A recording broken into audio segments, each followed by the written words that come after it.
It started with a single phone call that shouldn't have been made. The 911 dispatcher's voice was calm, professional, but tinged with confusion as the caller rambled about a suspicious man in her neighborhood, crouched near a router box and tampering with internet lines. That caller was Karina, a woman known in the cul-de-sac for her obsession with rules and her tendency to escalate the smallest inconveniences. What she didn't know was that the man she was reporting wasn't the stranger at all. It was John Kennedy, her soft-spoken neighbor, simply trying to fix his own Wi-Fi. John Kennedy had lived in that neighborhood for nearly 2 decades, a retired history teacher.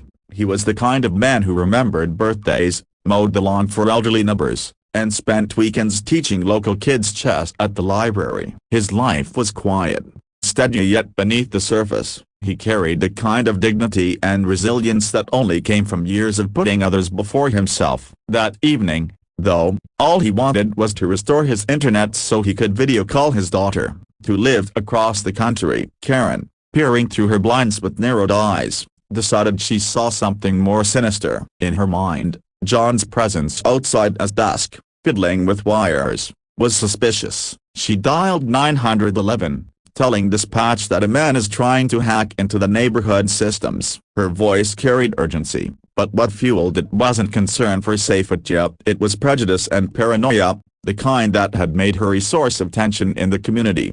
When the police arrived, lights flashing and radios crackling, John looked up in surprise. His hands were still on the router, a small screwdriver resting in his palm. He calmly explained, "Evening, officers. My internet's been down all day. I'm just resetting my connection box." But the situation didn't end there. One officer, a young man named Daniels, decided to dig deeper, and not because John looked guilty, but because Karen, pacing on her porch, kept yelling accusations. "He doesn't belong here. He's tampering with private property," she shouted, drawing a small crowd of neighbors out of their homes. Daniels asked John for identification. John complied politely, handing over his driver's license, which clearly listed his address just 3 doors down from Karen. But as Daniels held the license, he noticed something else. John's wallet contained an old medal tucked behind his ID. Daniels recognized it immediately.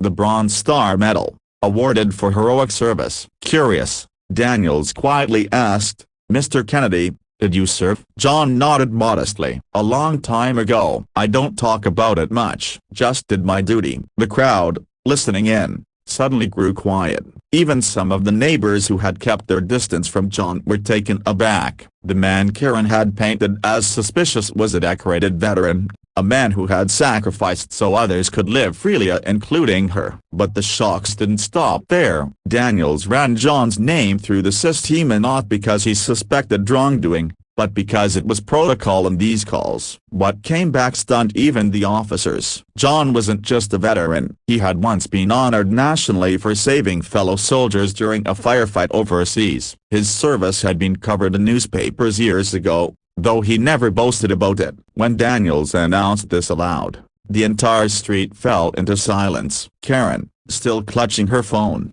looked pale. Her accusations now hung in the air like poison. Then came the twist no one saw coming. John turned to Karina, not with anger, not with bitterness, but with a quiet, steady voice. "Karen, I don't hold this against you. Fear can make people see shadows where there are none. But maybe, instead of assuming the worst, we should try to know our neighbors better." The humility in his words struck the crowd. It wasn't just a defense of himself, it was a lesson. Neighbors began murmuring apologies. Some even stepped forward to shake his hand. Karen, red-faced and trembling, mumbled something about being concerned for safety, but her words carried no weight anymore. Everyone had seen the truth. In the days that followed, something changed in that neighborhood. People who had barely waved at John before now invited him to barbecues, asked him to share his stories, and sought his wisdom. Kids gathered around him in the evenings as he taught them chess on his porch. For the first time in years,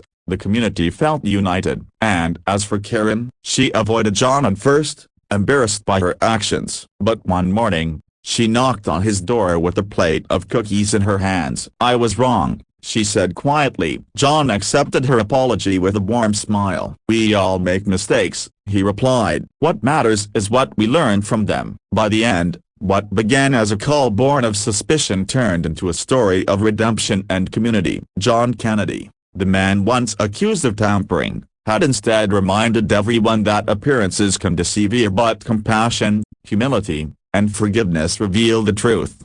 And the lasting message was clear: sometimes the heroes among us are the ones who ask for no recognition at all.